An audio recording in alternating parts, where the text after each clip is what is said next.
Alright guys, so today's episode is going to be about element number 2. What does this mean? We're gonna break it down, alright? So last week we did element number 1 to start off the series, which is basically me playing with every single element in the Footsie's hand guide, right? I'm gonna play it for 20 matches on stream, and then we talk about it. I take notes and all that jazz. All my notes from element number 1, alright? So I totaled 100 matches before I moved on to element number 2. I'm trying to make it 100 matches minimum before I move on to the next element. I haven't started element number 2 yet, so this is going to be my first time starting it. So we're going to go into this raw sausage.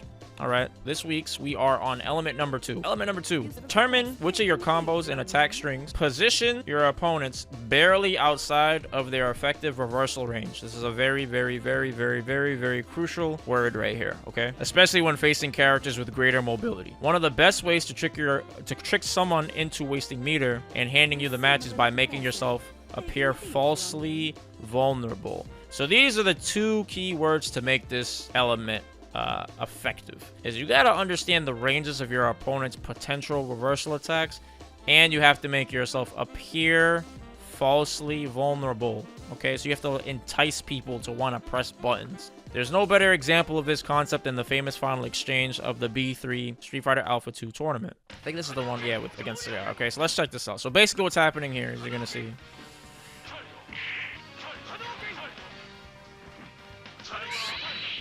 right here, right? Okay, watch this. He pushed the Ken, who was John Choi, out to a range where the first hit of the super would whiff, and he was able to DP it. All right. Look how much health he had. So he would have been able to get chipped out. All right. So he used his greed against him. Alex Vi is playing Sagat. So he used John Choi's greed against him. Right. And this is all intentional. He goes for the cross up, right? This string right here. And look at that. Okay, so when they say reversal, it's not necessarily that it has to be like a DP. That's just the idea, okay? But what I like to simplify it to, so it makes more sense, is a retaliation. So what you want to do is you want to create strings that push your opponent backwards enough, right? To where a retaliation poke of theirs or a special attack or whatever is likely to whiff, and then you would be able to punish it. Okay, so this is a very strong tactic you'll see top players use. They use it, but they might not even know how it works or why it's working, or, you know, this is just something that they've learned maybe subconsciously. Others, maybe they've learned it consciously. Who knows? My initial interpretation of this is that reversal equals fastest timing, right?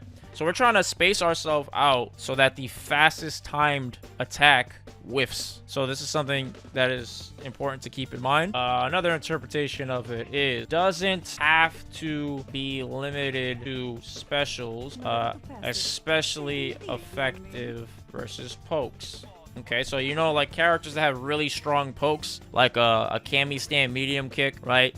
A Dalsum stand medium kick, Karen stand medium kick, Sagat stand medium kick, right? A bunch of pokes like that would typically swing, that can swing like tide of a match in their favor because of some sort of conversion that's possible if it lands. Those are the ideal buttons you want to focus on, right? So let's say like Cammy, when she doesn't have V-trigger, you're probably going to want to space out Cammy so that low forward whiffs or stand medium kick whiffs, right?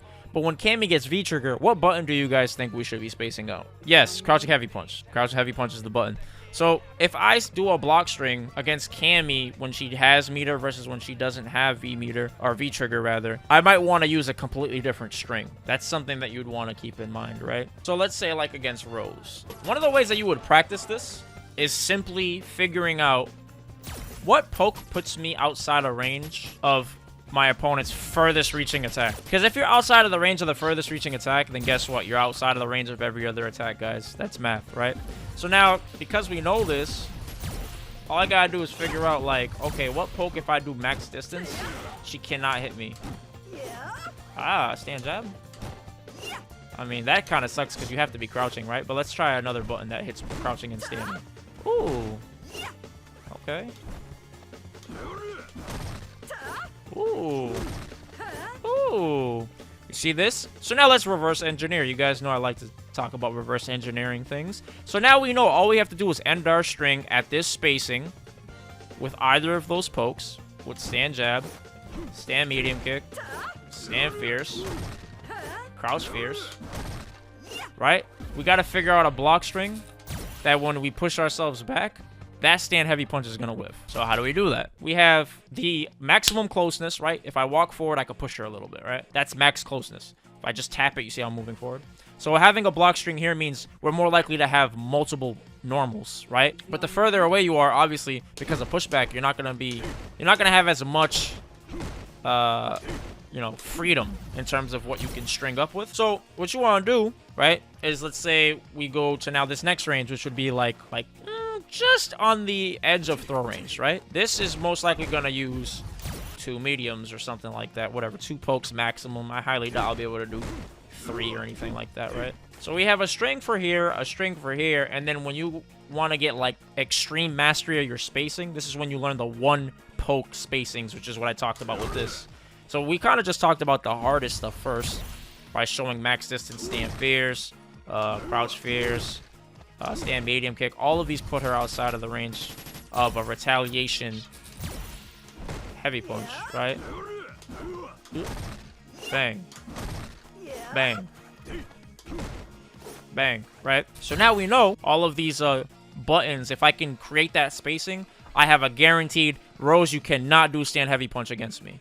So the reason why this is really strong to have is because, you know, when people are losing in this game, what do they rely on? They rely on V-trigger, right? They rely on V-trigger.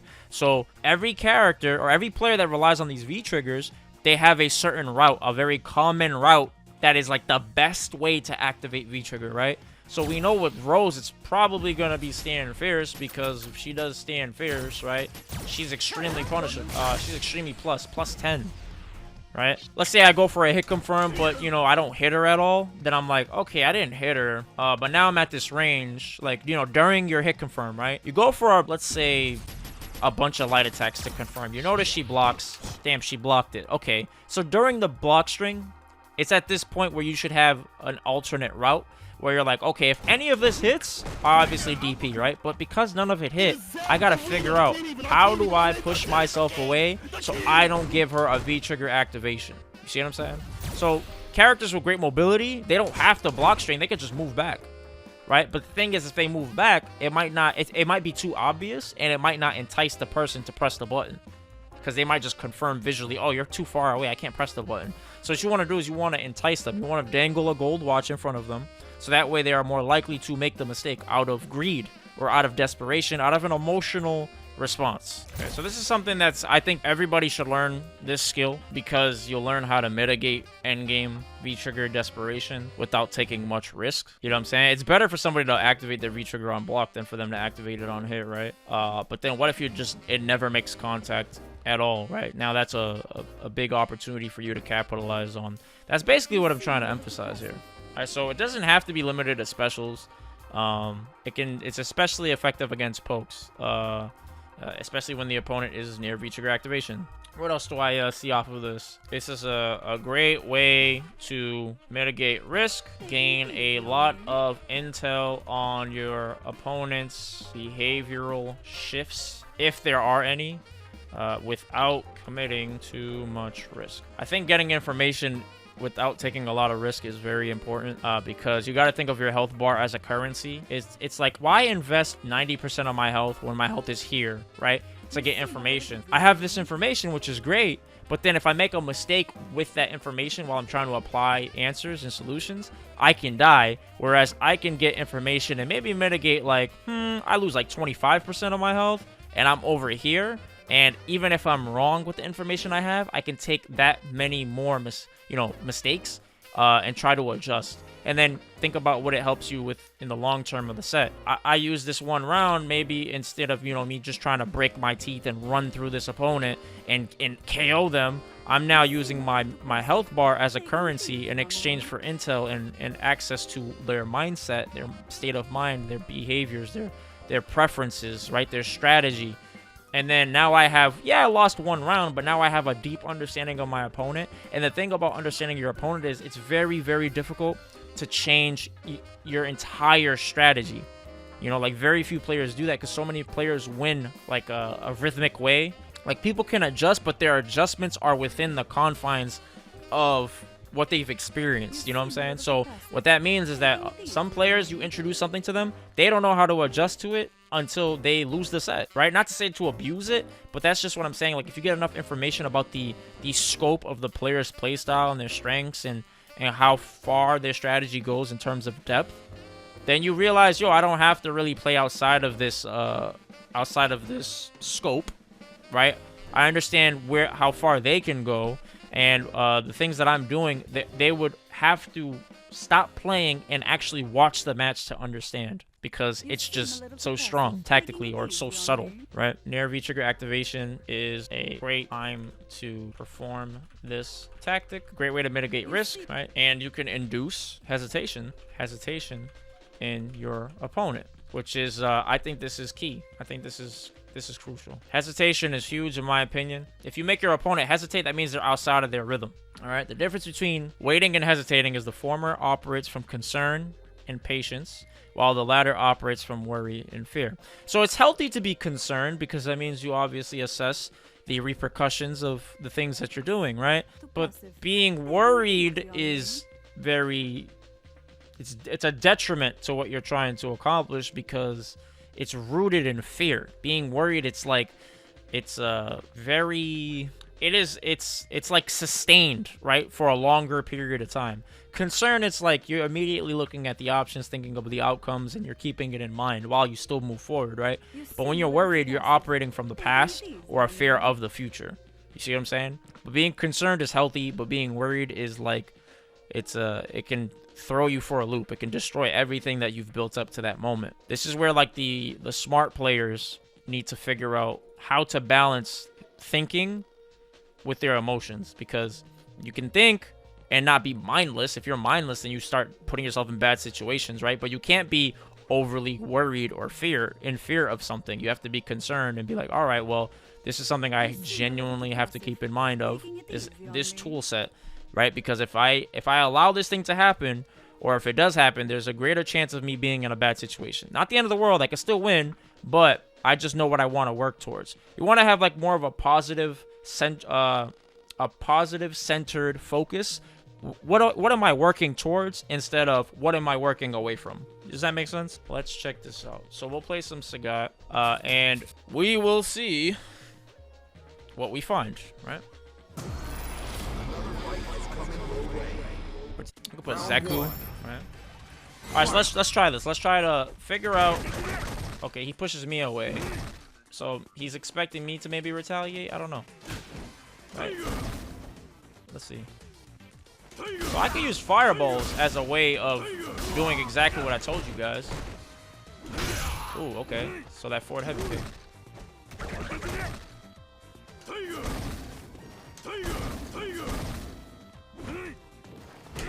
Oh, what?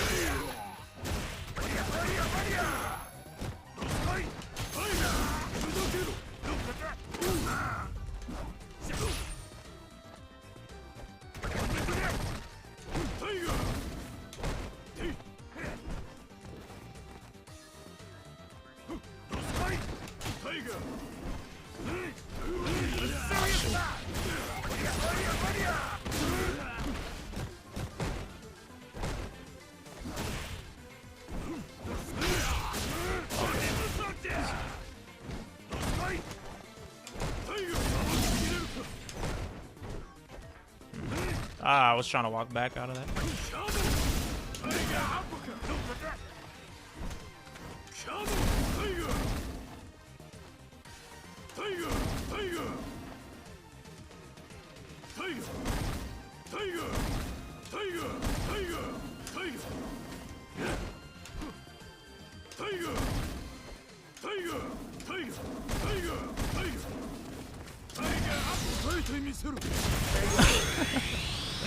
Wow, he didn't re-reversal. Sad boys. Fucked up. Should have did it. I don't know why he didn't do it. I gave him the dub. Alright, that's fine.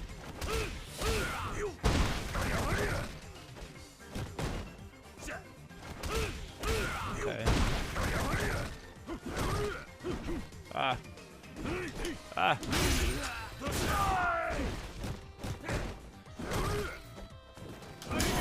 That's like the worst button to fucking practice this against. Ah. Let me see. Ah, you see? Look at that. Ha.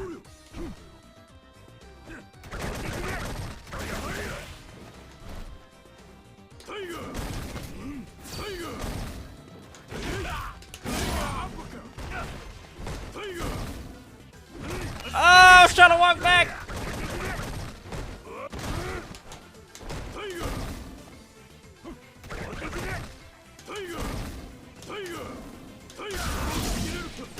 Oh, God. Yeah. Yo, Greg, what up, bro? What's up, 13?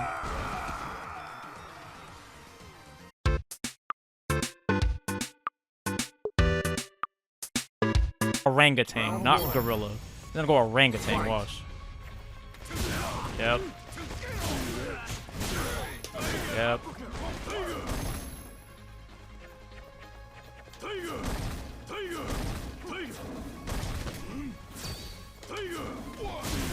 Bro, what?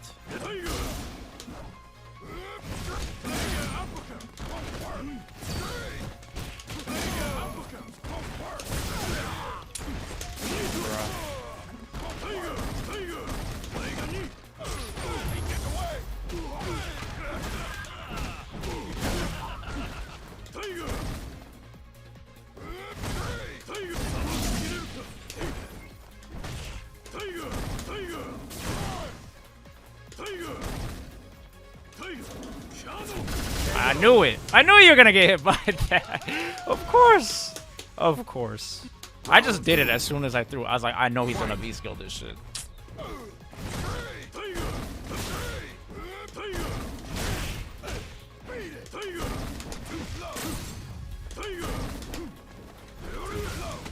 Bruh.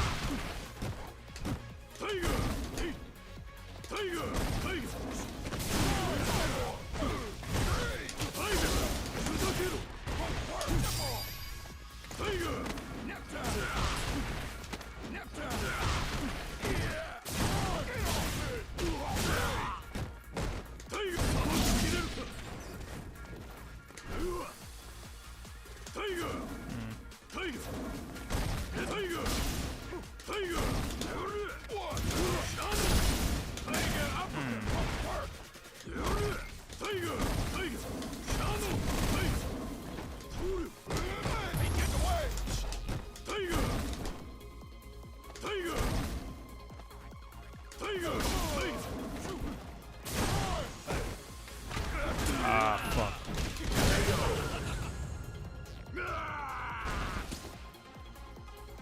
Final round. Fight.